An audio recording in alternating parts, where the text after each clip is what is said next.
You could go, Lucy. Okay, great. Hi, and welcome to Arts Respond. We're still working on that title, although it feels like it's been sticking in week 3. I'm really excited. I'm your host, Lucy Gellman. I should introduce who I am, I guess. I'm really excited to be here today talking to Alex Burnett and Gritz King. Both of them are local musicians who have dropped new albums, actually like multiple pieces of new work in about the past 6 to 7 weeks. So we'll be talking about that today. This show, if you haven't yet tuned in, is a collaboration between the Arts Council of Greater New Haven and WNHH Community Radio, which we're on right now. Harry Droz is the magician working behind the scenes, so we're very grateful to him. So both Gritz King and Alex, welcome. Thanks for having me. Thank you. Thank you for coming.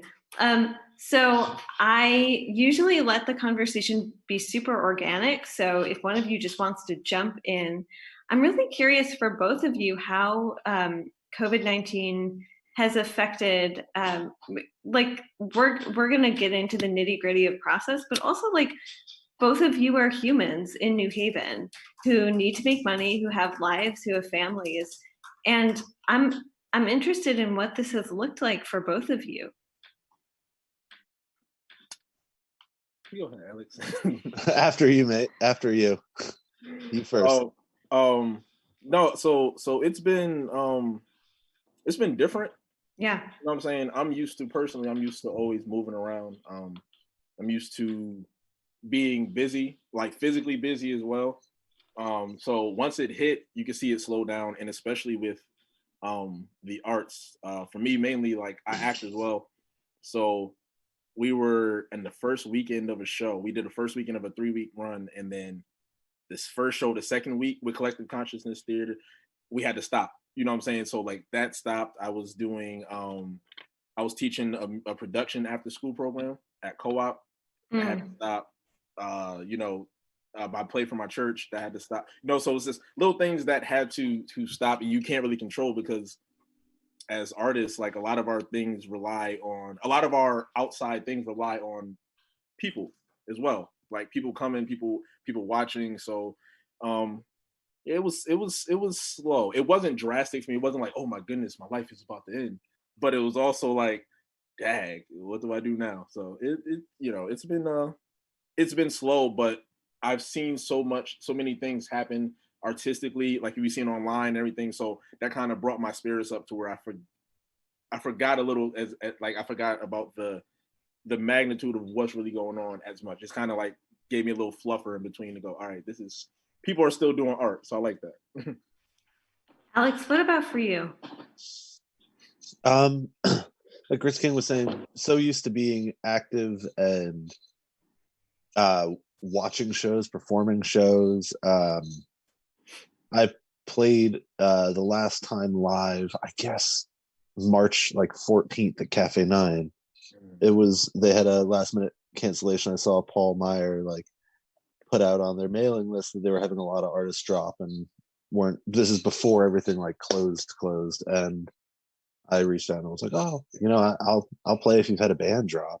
And that turned out to be the last show at Cafe 9 or anywhere in New Haven until these online performances have started.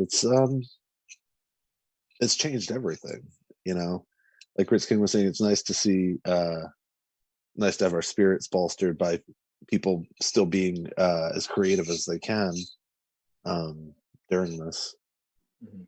And for both, Alex, go ahead. No. This is the weird thing about not being in a studio together. I can't see when you're done at the mic, but that's okay though. This is also my first Zoom conference. Oh, great. Well, welcome. Yeah. Welcome. So for both of you, what did that look like? Because I've talked to people who still aren't getting it less. Every week it's fewer and fewer people who aren't getting that the arts are part of this equation, that it's not just small businesses and big businesses for that matter, but when working artists have gigs that are canceled, especially if they're hustling with other part-time jobs that also may be canceled, all of a sudden they're economically in the lurch. So for both of you, financially, also emotionally, Gritz, when you have a show canceled, I'm sure that like a dramatic performance that you've been putting months of work into, I just like I'm sad. So I imagine that you are sadder than I am. Well, I mean, so for me, because theater, so I've been doing theater since high school, but not really seriously until maybe the past few years, especially when I started with collective consciousness theater, because they push you. So for me, as a musician, mainly a musician, I learned so much. So I never pictured a show being canceled outside of like something that you can physically control. You know what I'm saying? So because they couldn't, and I know we put work into it, and the way we heard about it, shout out to Jenny Nelson and Dexter Singleton, because they're amazing, and they, you know what I'm saying, they're thinking about the health and the safety of first of all the patrons, and then the actors and the crew. So I know the decision was hard. So when we found out, like, I couldn't help but accept it, but I was sad. I because you know, you like you said, you put in months of work for a 3-week performance. You put in 2 weeks of work for a month-long performance. It's just like, you can't do anything about it. You can't blame anybody. You can't, you know, it's a hurt that kind of sits like, dang, I really wish we could, but I know there's nothing, you know, I know there's nothing we could have done. So it was sad, but it also gave me fuel to go, listen, well, I can't let my chops slow down. So what can I do? You know what I'm saying? What can I do so I could come out this thing better, so people aren't like, well, before the quarantine, you were the same, you know. So that's how I started looking at it. Like, there's opportunities. Sharice Salem is doing the Quick Quarantine Play Festival, 24 hours. So it's little things to keep you sharp. So that's what I've been looking towards, opposed to just like being real down in the dumps like I was. Yeah, and let's get into that creative process. But Alex, I know that also you were gigging, and also you were hustling in your day job. Yeah, I was also just gonna like say amen to Gritz King on that, because using the environment that you've got to make the most with what you can is like kind of where, you know, music comes from in the first place. Yeah. You know, being able to have that sort of sense of pivot, you know, okay, well, it's, you know, but there's nothing you can do. It feels like a blizzard that cancels the show. You know, what are you going to do? But, you know, you try to make something better from it. Although I almost feel like, I feel like one of the things that is so unprecedented about this pandemic is New Haven. So I've lived in a number of different cities, and like New Haven artists go hard and they don't cancel. That's not true. They cancel for some things. And I was rereading a contract with an artist, and there's an acts of God clause. And they were saying that for them, like, the pandemic is closest to an act of God, this idea of a plague. But like, I've been to shows before where there are 3 feet of snow on the ground and people show up. Yeah. Or Gritz, you co-host a jam at the State House, and there a couple months ago there were torrential rains. And like, and people showed, and people were soaked. I mean, like, soaked to the bone, and they showed up. And so I've seen New Haven artists like turn out, but when folks can't physically gather, all of a sudden it's this question of like, okay, what do we do? So for both of you, what have you been doing? Walk me through what some of that has looked like. Alex, you go first, man. I've been thank you, thank you, man. Ahead, no, I love listening to you. I've been taking a lot of time in my own studio, like right when this first started, because I was a chef for my day job, and I got furloughed on the 16th of March, and just it was crazy. Like, everyone was at the restaurant, and we all like were setting up to like get ready for the day, and the order came in like, hey, all the restaurants got to be shut down by 8:00 tonight. So we just went, oh, you know, forget it. Let's just sit down and we'll all figure out unemployment together as a team so we can answer each other's questions, which was great. But I, from there, just kind of went home and picked up my guitar and started writing, and recorded an EP that week.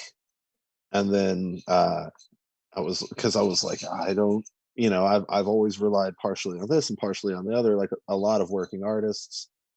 And went, oh, well, you know, this is the time to really like put it down in front of the microphone. There's nothing but things to talk about right now. There's no shortage in the well of inspiration to and feelings to talk about. And from there, decided to share that experience because people were so generous, and it was such a load off. And then I applied for the arts grant and decided to use a good portion of it to start this online record label and start putting out compilations of other Connecticut songwriters, and just put out the first volume last Friday. I don't know, the days have all blurred together. Last Friday, but yeah. May 1st. 1st. Yeah, May 1st. And was lucky to get Chesky on it, was lucky to get Pat Dalton, Evelyn Gray, Michael Fline, so many, Brian Ember, so many great, Liz Galron, so many great people for believing in me when I was like, hey, I want you to do this thing in like, it's April 2nd. I want this song by April 24th. New material. Can you do it? And everybody was like, I believe in this. Sure, absolutely. And so far, it's well over $500 at this point has been raised to support those artists directly, as well as the Arts Council, so they can continue to grant write. That's amazing. Yeah. Thank you. It's a blessing. It's a blessing to be able to do it. Yeah. Gritz, I want to talk a little also about Morning Music, which is your new EP. Is it an EP album? I don't know the difference between. You know, it's crazy, Lucy. I had to like look up because my last one 2 years ago, it had 4 songs. This one had a couple more. I was like, what is the actual difference in the EP? So I actually like researched it just to make sure. Oh, because I don't know the difference. Yeah. I should, but I don't. It's like I think it's discretion. I think I could call it an album, but EP is like it's a shorter amount of songs, and they also say it like when you do an album, or how I want to do it, it ties. It has a whole theme and it ties in. This one didn't. This was just like songs I have, and I'm excited they go together. But I feel like for an album, it's like themes, they tie together. At least from what I researched and what I would want to do. So it's such a semantical definition. Yeah, it's like I've heard it defined like 18 ways. Exactly. You could have 3 songs, but they could be your heart. They could be all from the same place in your heart, and it could be an album. If you know what I'm saying? Yeah. Who knew? Who knew? Who knew? So I want to ask you about Morning Music, because in some ways, like Alex's, both your EP In This Day and Age, and then the album that recently came out featuring a lot of local, or 10 tracks by local artists. Gritz, I see Morning Music as sort of this like document of a specific time, at least parts of it. And I was listening to it, and I also I had questions about the title. So I know that you released an EP. Was it last year or 2 years ago, called the Breakfast EP? Yep, 2 years ago. Nice. So I like that you're staying with that theme. Mm-hmm. But walk me and walk, I guess, viewers and listeners through the process of making that. So I'm a procrastinator, and I don't, and it's not, and I'm trying to be better, and I have gotten better in places, but because that EP was originally supposed to go out in January. Like the thought of it, I had some of the songs, I had some editing to do, a couple more things, but that was the goal. But I realized I'm glad it didn't. I'm glad because it wouldn't have came out the same way. So the titles, I wanted it to relate to my name, Gritz King, Breakfast EP. Obviously, this one was originally gonna be called Brunch, but I was like, all right, let's mix it up. That's a great title, though. Yeah, so that's the forthcoming album, Brunch. Exactly, you know what I'm saying? It might be a whole platter, but I think Morning Music, because I want Morning Music is actually going to become more than just the title of the EP, because as Gritz, if I want to keep that theme, I also want it to be like a type of music. So Morning Music, I want it to be things, because my songs are simple. I don't have any extra complicated songs. I don't try to like play everything I know, but it's just like I want people to be able to pop it in at any time, or pop it in the morning, pop it when you're getting ready for work, and for it to just make sense. You know what I'm saying? So Morning Music as a whole is just like, it's not a specific one genre. It's not specific. It's like whatever those vibes are. Maybe hopefully out of the 6 songs I have, so one of those songs will make you feel like, all right, let's do this. Especially when you're just getting dressed to stay home. for the most part. You know what I'm saying? So Yeah. and the process for me is just like I'm very critical. Alex, I'm sure as a musician you can also attest it. Lucy, as an artist, because you are an artist, as a writer, I'm sure you critique yourself. We're overly critical sometimes of what we do.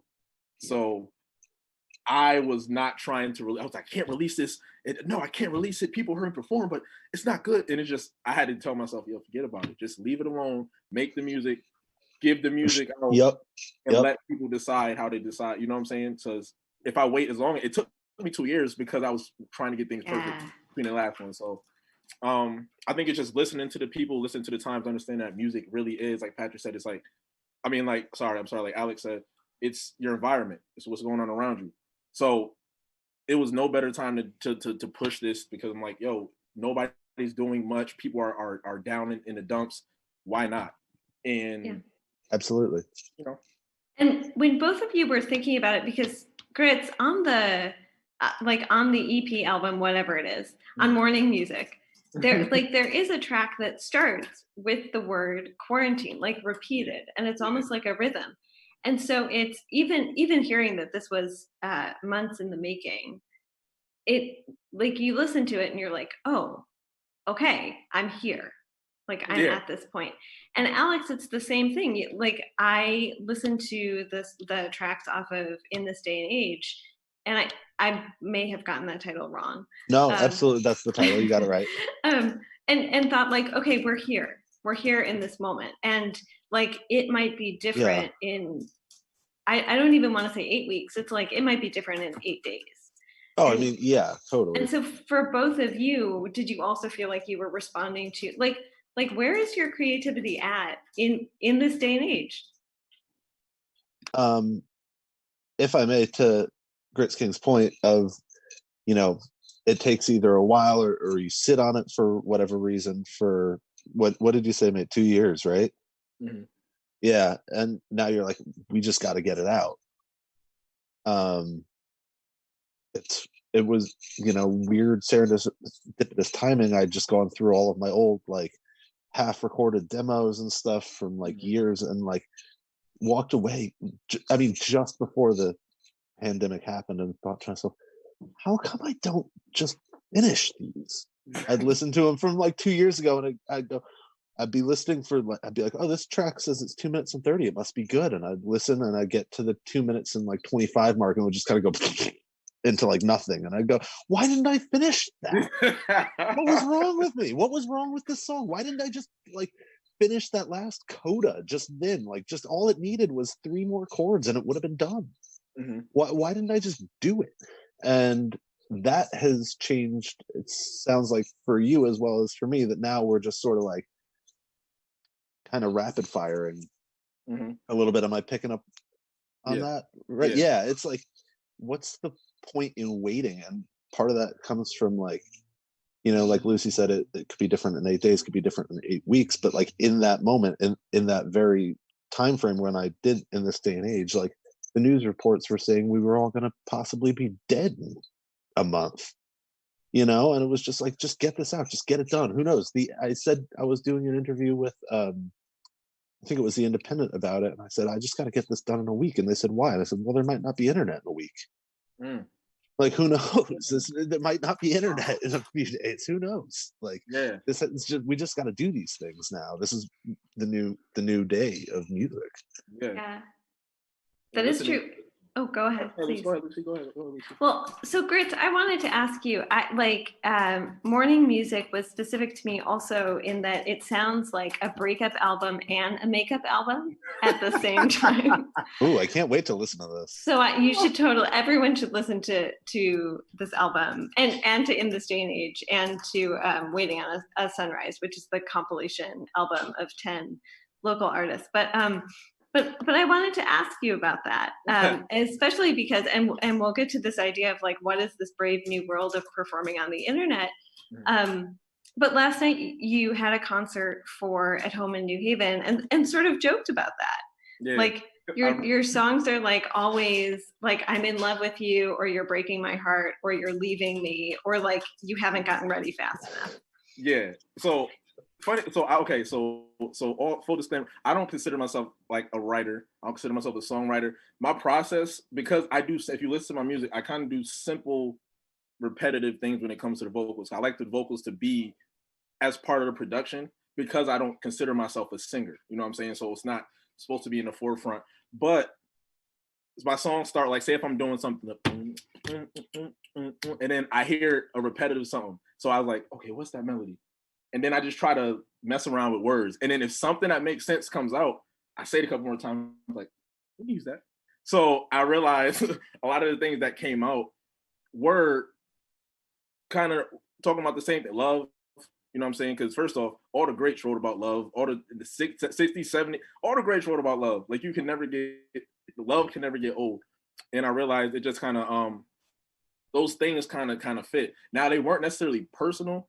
Like they weren't necessarily like, oh, I just went through a breakup. Let me write this song. Like that's not how I guess my process goes, at least for the lyrics. So I just happened to realize like, oh snap, these all sound like I'm just getting pushed and pulled. What's going on? But it's not necessarily the case. I mean, I'm in a good place. I got a fiance, like, so we good. I had to let that be known so she didn't think I was trying to like hit her with these songs of ex-girlfriends or hidden feelings of her. So, but it just fit, and I think it resonates with people. It might resonate with somebody. You know what I'm saying? So, I think not so much for me, but like if it comes out and it feels right in the song, it's for somebody else. You know what I'm saying? Unless I say like it's personal to me. Hey guys, I just got broken up with blah blah blah. But yeah, it's for people because it might sit with people. It might make people forget about it for a little bit. You know what I'm saying? Just whatever it can do, I want it to do. So I also want to ask about some of the devices, musical and otherwise, that you find yourselves using during this time. Gritz, last night during your concert, I think you mentioned that you were like, sometimes these songs sound like I'm losing love. And then you paused and there was like a beat. And you were like, but that doesn't reflect my present circumstances. And I was out walking and I laughed out loud. And I was like the only person on the street. But I laughed out loud because it was funny. And so for both of you, how are you dealing with this emotionally in your music and also in your lives?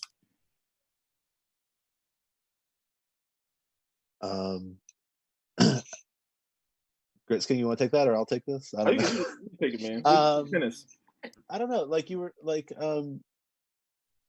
were saying you don't consider yourself a writer, but already I disagree with you from just like hearing how you talk about how you process it. I used to be really inspired lyrically by just little phrases that people would say in an average like night. I'd go out to like State House to see Pat and Mike and Los and whoever and like hang out and see the show, and someone would just say something totally benign like the phrase salad days. I'm like, oh yeah, that's a good line. Salad days, I'll take that. But now it's become like totally stream of consciousness, or just like personal mantras have started to become a big part of my process. I don't know, is that kind of getting towards what you were asking, Lucy? Yeah, I'm very curious. We have changed so much of how we interact with each other. And also like some folks are isolating alone, some folks are isolating with their partners or with their families. And so I think it has so fundamentally altered social interaction. And so of course your creative process is going to be changed in like multiple ways. Yeah. I am here with my partner, Cassie. She's in the other room right now watching Kelly. And I'm so grateful for her with my creative process because she's a poet and an English professor, and she is an avid music listener as well. And I'll be like, when I was working on In This Day and Age, I'd be like, I'm done. I think I'm done. Cassie, can you listen to this? And she'd, look at me and she'd go, no. And I go, oh, okay, yep, it's that one word. That one word needs to change, and go back into the studio again that night and just try it again until it sounds right to me. And it's nice to have her as a captive audience. So that's I mean, I always bounce ideas off of her, but like to this degree, it's kind of a new part in my process to have someone there, because I'm used to working with a band or like a friend to engineer who can go, that wasn't really the take, Alex. But I'm also becoming much better at filtering my own self. And like we were saying earlier, just going, no, just because that one word isn't perfect, it's done. Yeah. It sounds great. Like, like if I listened to this in 2 years ago, why didn't I put this out? It's perfect. What's wrong with me?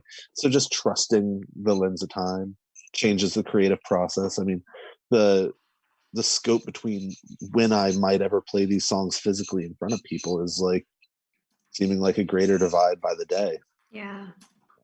Gritz, hop in there. Can you repeat the question one more time? Absolutely. So captivated by Alex's answer. I just want to. Oh no! Same thing's happening to me with your answers. Yeah, I love that. I love mutual creative love fest. I'm all about it. So, what are some of the devices you found that are coming out, both in your music and like for you emotionally? Is humor one of them, for instance? Oh yeah. As far as humor too, I feel like that's just naturally been. And that's something I'm trying to do. Some people I'm trying to be funny, but just naturally like, that's like my sight. I'm realizing though, I am tapping into more of my humor when it comes to being creative, because lately too, past few weeks, I've been releasing certain videos, little videos I've made as also way to promote my music. How I have the unreleased music in the back, but just trying to tap into other things, you know what I'm saying? Because obviously, like if I was doing the same thing I've been doing, I might just end up at the same place. And since the rules have changed with how everything's going with the pandemic, it opened my eyes to try to change things up or try to enhance what I've been doing. So going back to our songs and stuff, like I never used to really finish a song in one sitting. Now I'm making my point to finish the song in one sitting. Like the quarantine song on the record, that was probably that, and maybe two other songs were like newer, right? They were made within these past maybe like late February to April.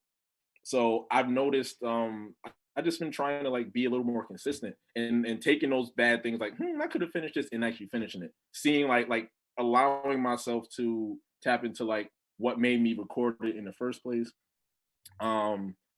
And I just try to I take walks now. I ain't never used to walk, Lucy. So I take walks now, but like little things like that, it's crazy. Like little things I start to notice as artsy as it sounds. I start to notice things, and it actually does make me go, wow. And I think of things, and I bring it back. And if it works, it works. If it doesn't, I'm less hesitant to try. And then I'm less hesitant to put my music out because, Alex, I'm sure you could attest. You have friends, you have people who hear you, people you hang around who like your stuff, right? I've been fortunate enough to hang around, and a lot of my best friends are some of like the top musicians I've heard, like my opinion. So like, yeah. It's I don't know. It's like just getting over your own self. You know what I'm saying? Just doing Trust it. yourself. Trust yourself, because if people are saying like, hey, this is good, this is good, this is good. After a while, somebody's not lying. You know what I'm saying? Everybody's not gonna lie to you. So right. So it's just seeing within yourself. And me personally had to get over that hump of it's okay to say you're good. It's okay to say you're good humbly. Like you know what I'm saying? It's okay to acknowledge what you can do and just try it. The worst thing somebody can say to you is this is bad. And also that's subjective. You know what I'm saying? So yeah. We're the company we keep, and if you've got talented friends, well then you must be. Yeah, or even outside of that, because with that, but also just knowing that like if you respect your friends as much you do, and you respect their musical their knowledge and their opinion, then you have to respect that they're not just telling you this because they're your friends. You know what I'm saying? So it just also makes you knowing like, hey man, listen to your people. Yeah. They in the house. They have no choice but to listen to you now and hear what you're doing and give you right. Listen to your people. Yeah. Absolutely. I want to remind listeners or perhaps viewers, since we're on Zoom, that this is Arts Respond on WNHHLP Community Radio 103.5 FM New Haven. I'm Lucy Gellman, and I'm here with Gritz and Alex Burnett. They're both local musicians with new releases. And so I want to ask both of you, music, I think the arts all have like very different specific ways in which we gather. But music is so special, or like BC before COVID was so special because it brought people together.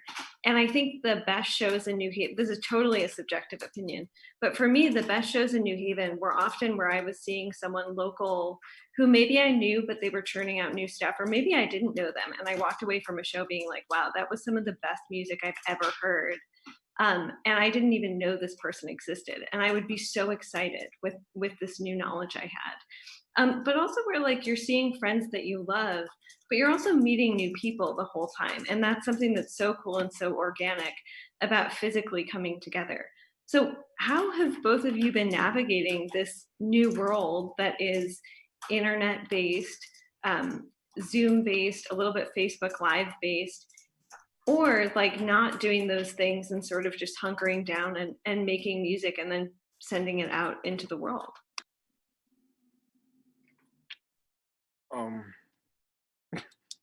I love that we're both giving each other space to answer first. You know, you're both the most polite people I have ever had, like in however many years of doing different programs on WNHH. I think you're the most polite guests. For clarity, just not the whole question, just the gist one more time, so I could make sure I'm getting all the points. Yeah, when we don't have these physical gathering spaces for like very obvious public health reasons, like no musician, no venue owner would want to put their audiences or their artists at risk, and I understand that. But when we don't have these spaces, what does that mean for like how you're putting out your content? And how you're like talking to other people, talking to other musicians, jamming with other musicians. Like I've seen folks play with each other across Zoom, and it can happen, but it's a little clunky. Mm-hmm. Yeah. Personally, for me, I think I speak more. So I speak to people in general, right? But I kind of speak to the people I know, or I kind of like ease into certain things. I try not to do too much, speak too much, or put too much out. But I think I've learned to just like speak. You know what I'm saying? Reach out to people, network, compliment, and encourage. Like I realize I like to like if I see something on the internet, I'm like, oh, this is cool. Like somebody's doing something I don't know, but I just make sure I give that genuine encouragement and like compliment. You know what I'm saying? Because at the same time, you don't know what they're going through. They might like love this stage. This might be the hardest thing for them to do to have to bring it down to doing something online, and they're doing it. You know what I'm saying? So I just realized I speak more. I say hello more. I try to just reach out more, because like these things are going to form into big things when this is all over. And I don't want to be the same person. You know what I'm saying? So certain things that I know, if I know I don't speak, I just want to be personally better with certain things. So that's what I kind of try to do, and to give genuine, not like, hey, I'm trying to compliment you so you can compliment my album. I'm trying to, it's just making sure it's not that, but also doesn't feel like that to the other person. Because right now, artists are what everybody is relying on. No matter what, that's my opinion. I feel like artists are turning to. Think about it. If you make the people who make like $20 million, right? One of the first things they do is something that has to do with entertainment or the arts. Whether you buy a big art piece for your home, for your mansion, whether you go to the opera, whether it's just, you know what I'm saying? You use that for like the arts ties back into it. And I think if we start from the ground up, letting people know, other artists, like in this time, like, hey, you're special. You mean something, like you are talented. We can do this. Then that builds it up. So when outside opens back up, it's just like it's just gonna blast. Like the creatives in this world are just gonna like burst open. So I think setting that now helps, because people know it's genuine. Not, oh, now you got 1 million followers. Let me say something to you so you can, it's like we're in the dirt together right now. Alex and myself, we're in the dirt right now together. We can't do what we want to do the way we want to do it. But why not? That doesn't stop the encouragement. You know what I'm saying? I can't wait for that explosion though that you're talking about, bro. Where we Yeah, are. Yeah. it's coming. It's coming. Yeah. Yeah. Alex, how has it been for you, sort of the loss of these physical gathering spaces, especially because, I mean, you said March 14th was your last gig? Yeah. So that's right before, I mean, that's like 48 hours before everything closed by state order. Yeah. I really, now I don't miss it when I'm not thinking about it too much, but now that we're talking about it, I really miss performing in front of a crowd. There's like an energy that I get where I just, almost become someone else. I can just, when there's like that electricity buzzing between people, I can just turn on and like really run with it. But I haven't tried performing on Facebook Live or Instagram Live or anything like that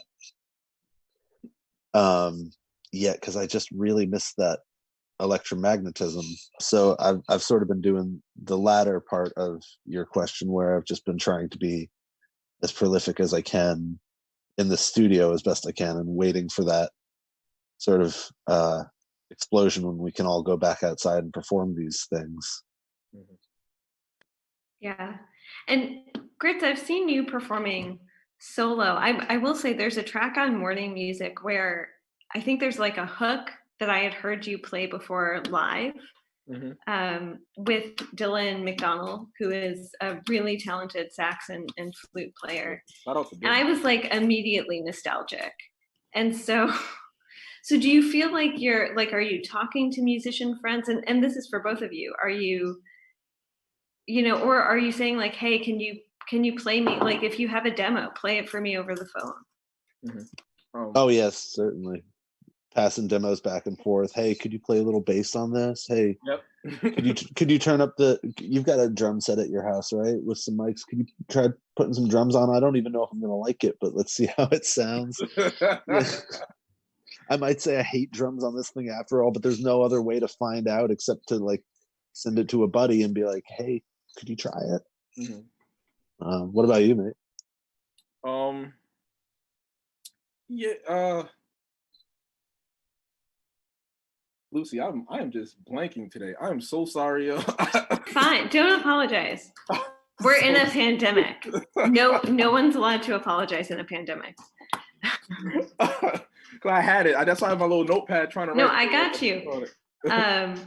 No, so have you found yourself talking to friends, especially musician friends, but also like friends who are making other kinds of art, or maybe art isn't what they do?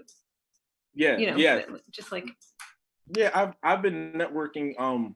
Not even network, just speaking, because networking too, but it's also less business. Like I've been speaking to people, and because I know I've been bringing up theater a lot, but because I just got immersed into that world, so actually I'm meeting a lot more people in that world as well. And musician-wise, yeah, we are Fat Astronaut. It's a group I'm in. Shout out to Fat Astronaut. We've been having all those Zoom meetings here and there. Some music's been getting passed around with my other friend group like Brian Hudson, everybody. So yeah, we've been passing things because I want people to hear my opinion. Shout out to Kyle Alston, because he's putting out a project too, and he sends me things and I send him things just to like hear, because you want to hear what your friends are doing. Also, it's cool to have access to new music that nobody really has yet, especially when it's hot. You're like, what? Woo, this is so yeah, I think a lot of that's been going on, and it's been going on before the pandemic personally, but I think a lot more now because more people who maybe had less time because they're working can actually sit down and do more things.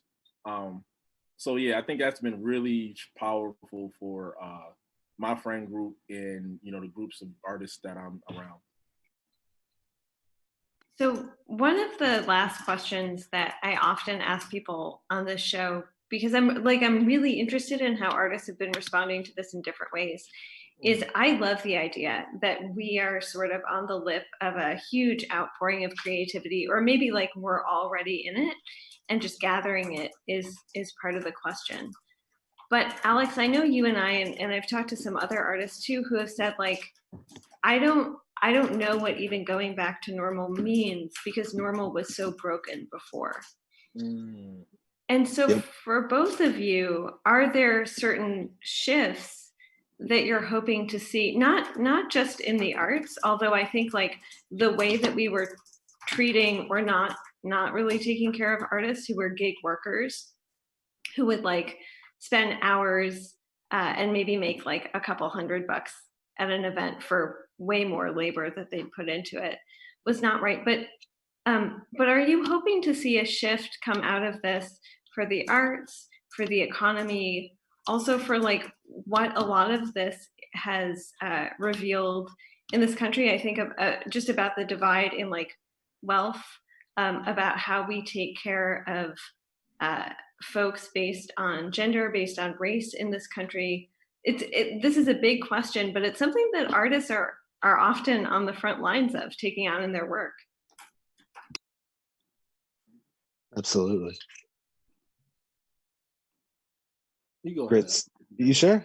Yeah, All right. I'm still writing it down. Make sure I can answer it right. Okay, yeah. I mean, it's more clear now than ever that we absolutely needed, and the need has not changed for Medicare for all. That's become completely apparent from the COVID-19 pandemic, that we were caught with our pants down, so to speak, and that like a gross number of people did not have access to healthcare that they desperately needed when faced with a potentially life-threatening, highly contagious disease. It's also very clear that we need some sort of universal basic income, because again, people were, asked to do the right thing and stay home, but people could not afford to, and so we need some sort of assurance for that. And it's also highlighting like this and like awful divide, and highlighting in so many cases like how awful the police system have been to people of color. I mean, I was just reading, I forget which park it was, somewhere in New York, 40 people were arrested for not practicing social distancing, and 35 of them were people of color. Like, I saw that. Yeah, it's like, it's absolutely heinous and criminal. It's like something that our country should be like completely ashamed of. I'm so tired of seeing that headline of like a person of color being like escorted out of a Walmart for wearing a mask.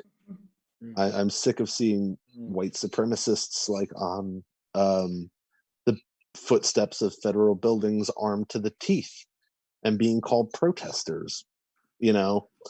It's abhorrent. A lot needed to change, and a lot still needs to change. I don't know, my hands are shaking, but we need to fix these things in America. We need to like provide Medicare for all. We need to give a basic income. We need to start treating human beings like human beings. And this is really nothing new, unfortunately. This is just being further highlighted by this pandemic, as far as I can tell. I agree. I think it's like the cloak is like pulled from our eyes, the wolves pulled from our eyes. Yep. Because and it's not from everybody's eyes, because like you said, things have been going on. People, there have been homeless people since homes were built. You know what I'm That's saying? right. Yeah, Like, yeah, exactly. So that hasn't even changed at all. So now it's like, even with like, I like the efforts to see, like, especially in the subject of the homeless in this pandemic. I like the efforts I've seen to like shelter the homeless, right? But also part of me can't shake the fact that maybe to some people who are doing that work, maybe the thought isn't, I want to protect the homeless people. It's, well, I just want to make sure nobody else gets sick. So like, let's just put them away. You know what I'm saying? So you never know. It could be both sides of the coin. So I believe you're right. We got caught with our pants down. But I'm hoping when we come out of this, first off, that they change what an essential worker is. They change like, or spread it, because now that we've seen, you can't argue. We cannot argue what an essential worker is if, yes, police are essential workers, firefighters, but also stop and shop workers, like things that people that you wouldn't have thought to be. It's like you have to put respect on what they do. You know what I'm Right. saying? And you can't just use it as, oh, this is this career. So it's no, you needed bread. So somebody had to be there for you to get the bread. So now let's now we got to open the scope. And like you said, basic needs. I feel like I want to see, or I feel like what I will see when we coming out of this is, first off, hand sanitizers everywhere. Like the little things that could have been done, because I feel like I think the positive from this is that we will be more aware of like cleanliness when we're going into places. You know what I'm saying? Hopefully not obsessively aware, but aware enough where now you're thinking about it. Now, okay, maybe I'm not about to touch every cereal. I'm gonna just look. You know, it's just little shifts that can do things that are gonna spark change. And I hope those things stay. But I also hope that now, like you said, we get a basic income, a basic income for everybody, or have in place that, like, okay, if something like this happens again, you won't have to worry about the basics. You know what I'm saying?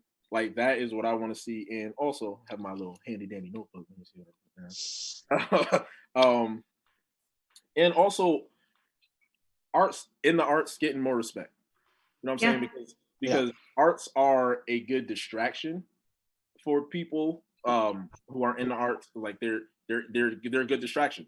They help to take your mind off of what's going on, or look at what's going on differently, depending on what art form you're looking at. So I just want to see more respect giving to the arts and to the artists, knowing that, like, when this happens, we're still expected to do something though. Even people don't think about it. People will hit Alex like, "Hey man, you still doing music?" What if Alex's whole family, like, your money just went low, you don't have anything? They got to remember that you're a human too. So if you're asking that of us, you gotta give us more respect. If you're still expecting us to do that, you got to give artists more respect, and not just when it's convenient. And can we say within the like, this is me not putting words in your mouth, but for me that respect is also financial. So like if we're navigating a world that is now on Zoom for the somewhat, like, at least the short-term foreseeable future, that doesn't mean that I'm going to ask you to get on Facebook Live and play for free, or to get on Zoom and play for free, because that's still your like your emotional and mental labor. Mm-hmm. And so, Sorry, Lucy. Please stop apologizing. Never apologize again. Not allowed.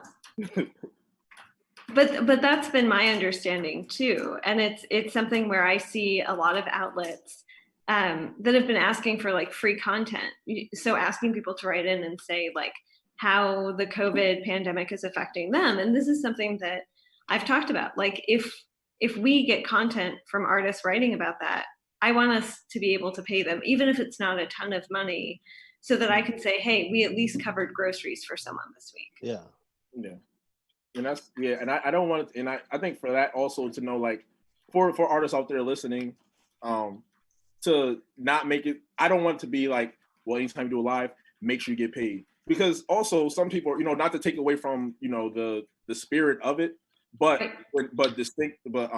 make a distinction to, like, okay, now I'm on this live because I want to, just make a distinction for yourself, and make that where, like, you're letting people know, like, hey, this is performance, just giving that to the people as well. So not making it feel like anytime you have to go live, you have to charge, but letting it be an option, especially like you said, where we might be online for a short amount, foreseeable future.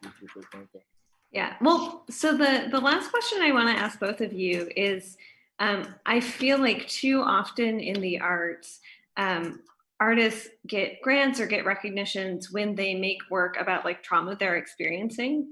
And this is especially true for artists of color. But I think there is as much importance, or perhaps more importance, to artists like making work about joy and how they're experiencing joy. And so for both of you, how are you staying joyful or experiencing joy in this moment right now? I'm experiencing joy through watching the artists on the compilation that I just curated get love and respect through social media. I'm enjoying watching comments pour into their pages of, oh, great song, love this one, love the mandolin coming, or whatever, the percussion or whatever that is, watching them get like praise, and I'm getting joy from knowing that I'll be able to give them something for groceries at the end. I'm also getting joy from taking walks, I love taking walks. I live near Criscolo Park in Fairhaven, and I love to walk over to the pier there and just like Very close. take in the afternoon sun. We're not too far from each other, Alex. Oh, nice. Well, let's take a walk sometime, mate. You could take a socially distanced walk, just 6 feet. Yeah. Hey, Alex. Here, Gritz, what about you? Can you see me out the window? There? I'm just experiencing joy by I've been an optimistic person, so I've never been one to sulk in what's going on. I will feel what's going on, but I never want to sulk what's going on, because for me, if I can't try to see a way out, or I can't try to see something greater in it, it's just gonna like bog me down. You know what I'm saying? It's just gonna keep me at a place where it's not gonna help nobody. It's not gonna help anybody. It's not gonna help me. So I've been experiencing joy by I'll be cliche. I've been playing music, but also just connecting with people that, like, outside the arts, learning things. I spent a weird amount of time on YouTube, in a section of YouTube where like you only find yourself at 2 a.m. But like interesting thing, like, you know what I'm saying, learning different things. Like I've been trying to get more into video, so learning how to, I've been doing some videos, some iPhone videos, and learning to edit, just little things that kind of like boost the creativity, but can also serve later on. You know what I'm saying? So just kind of doing things that like don't stifle me, don't make me feel like, oh, I'm not doing anything. So just new things, learning new things, and walking as well. Yeah.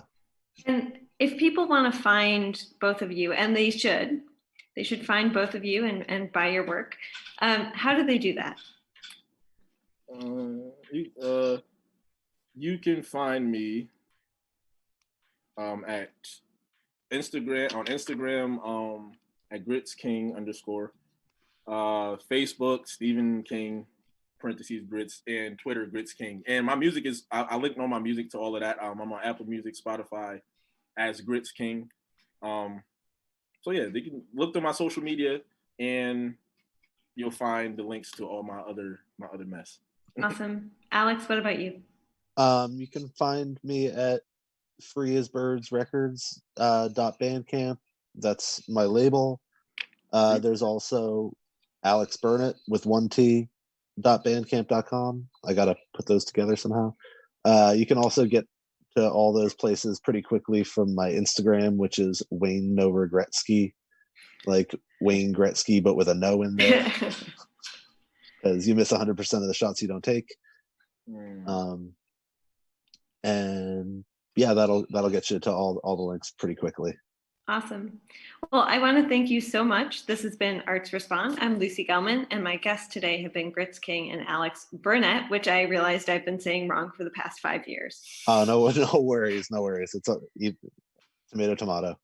Thank you both so much, and Oh, take care. thanks for having me. Please keep making music.